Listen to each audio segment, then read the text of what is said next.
வணக்கங்க. இன்னைக்கு ஜெய்ரேகா சேனல்ல நம்ம என்ன பார்க்க போறோம்னா, அற்புதங்களை அள்ளித்தரும் சுந்தரகாண்டத்தை பத்தி தான் இப்போ நம்ம தெரிஞ்சுக்க போறோம். ஸ்ரீமத் நாராயணத்தை எழுதி முடிச்ச வால்மீகி முனிவர் ஒவ்வொரு காண்டத்திற்கும் ஒவ்வொரு பேரை சூட்டினாரு. ஆனால் சுந்தரகாண்டத்திற்கு மட்டும் ஆஞ்சநேயர் அப்படின்ற பெயரை சூட்டினாரு. ஆனால் ஆஞ்சநேயர் தன் பெயரை சூட்ட வேண்டாம் அப்படின்னு உறுதியாக சொல்லிட்டாரு.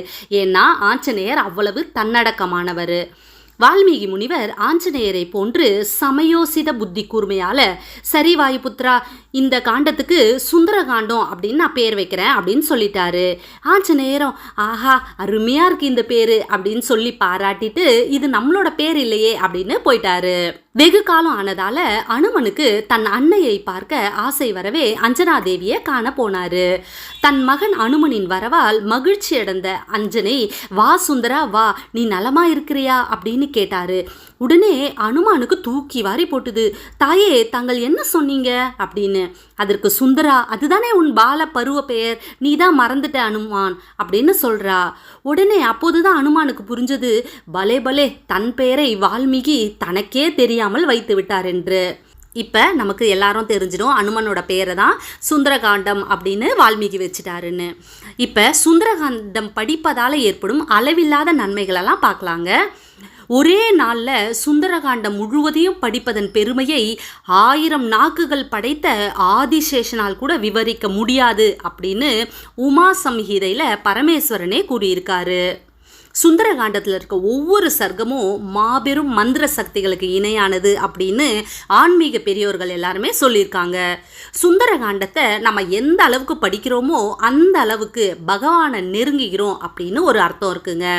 சுந்தரகாண்டத்தை ஆத்மார்த்தமாக படித்து வந்தால் வாழ்க்கையில் உள்ள துக்கங்கள் அனைத்துமே முடிவுக்கு வந்துவிடும்னு சொல்கிறாங்க.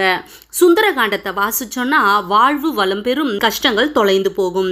சுந்தரகாண்டத்தை தொடர்ந்து வாசித்து வந்தோன்னா மன வலிமை உண்டாகும். முறைப்படி வாசித்தோன்னா காலதாமதமான திருமணம் கூட விரைவில் கைகூடும், கவலைகள் மறைந்து போகும்னு சொல்கிறாங்க. ஆஞ்சநேயருக்கு வடை வெண்ணெய் வச்சு நெய் தீபம் ஏற்றி சுந்தரகாண்டம் படித்து வந்தீங்கன்னா குழந்தை பாக்கியம் இல்லாதவங்களுக்கும் குழந்தை பாக்கியம் உண்டாகும். ராமநவமி அன்றி விரதம் இருந்து ராமருக்கு துளசி மாலை அணிவிச்சு சுந்தரகாண்டம் படித்து வந்தோன்னா வாழ்க்கையில் அமைதியை பெறலாம்.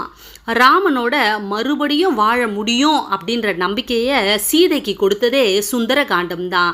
எனவே தான் கருவுற்ற தாய்மார்கள் சுந்தரகாண்டம் படிக்க வேண்டும்னு பெரியவங்க சொல்கிறாங்க. 7.5 சனியாக இருக்கட்டும், அஷ்டமத்து சனியாக இருக்கட்டும், எது இருந்தாலுமே தினமும் சுந்தரகாண்டம் படித்து வந்தால் துன்பத்திலிருந்து நிரந்தரமாக விடுபடலாம். சுந்தரகாண்டத்தை நீண்ட நாட்களாக பாராயணம் செய்பவர்களை விட்டு நவகிரக தோஷங்கள் கூட முற்றிலும் அகன்றுவிடும். சுந்தரகாண்டம் இதை சுகம் தரும் சொர்க்கம்னு சொல்றாங்க. சுந்தரகாண்டம் படிப்பதன் மூலம் வேதம் சொல்லிய புண்ணியத்தை பெண்கள் பெற முடியும். ராமாயணத்தில் மொத்தம் 24,000 ஸ்லோகங்கள் இருக்கு. இதில் 2885 ஸ்லோகங்கள் சுந்தரகாண்டத்தில் இருக்கு. சுந்தரகாண்டத்தை எவர் ஒருவர் ஆழமாக படிக்கிறாங்களோ அவருக்கு தனது உண்மையான சொரூபத்தை உணரும் ஆற்றலும் கிடைக்கும். ஒரு பெண் கருத்தரித்த நாள் முதல் 9 மாதம் வரை நாள் தவறாமல் சுந்தரகாண்டம் படித்து வந்தீங்கன்னா சுகப்பிரசவம் உண்டாகி குழந்தை ஆரோக்கியத்துடன் பிறக்கும் என்பது ஐதீகம். சுந்தரகாண்டத்தை ஆத்மார்த்தமாக படித்தாதான் அதோட முழு பலனும் கிடைக்கும். சுந்தரகாண்டத்தில் காயத்ரி மந்திரத்தோட அளவற்ற சக்தி உள்ளதாக கருதப்படுது. பூஜை அறையில் விளக்கேற்றி வச்சு அந்த அறை முன்பு அமர்ந்து சுந்தரகாண்டம் படிப்பது மிகவும் நல்லது. சுந்தரகாண்டத்தை காலை மாலை 2 நேரமுமே படிக்கலாம். பெண்கள் வீட்டுக்கு தூரமாக இருக்க நாளில் மட்டும்தான் படிக்கக்கூடாது. இந்த சுந்தரகாண்டத்தை முழுசாக படித்து முடித்ததும் ஆஞ்சநேயரை வழிபட்டு ஏழைக்கு உதவி செஞ்சீங்கன்னா அளவில்லாத புண்ணியம் கிடைக்குங்க.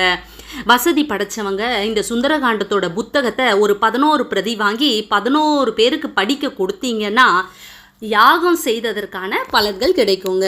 கஷ்டங்கள் வரும்போது நம்ம சுந்தரகாண்டத்தை படிக்கிறது மூலமாக படிப்படியாக உங்களோட கவலைகள் நிவர்த்தி ஆகும் அப்படிங்கிறது உண்மைங்க. இவ்வளவு சக்தி வாய்ந்த இந்த சுந்தரகாண்டத்தை படிப்பது மூலமாக நம்மளும் நிறைய அருளை பெறலாங்க.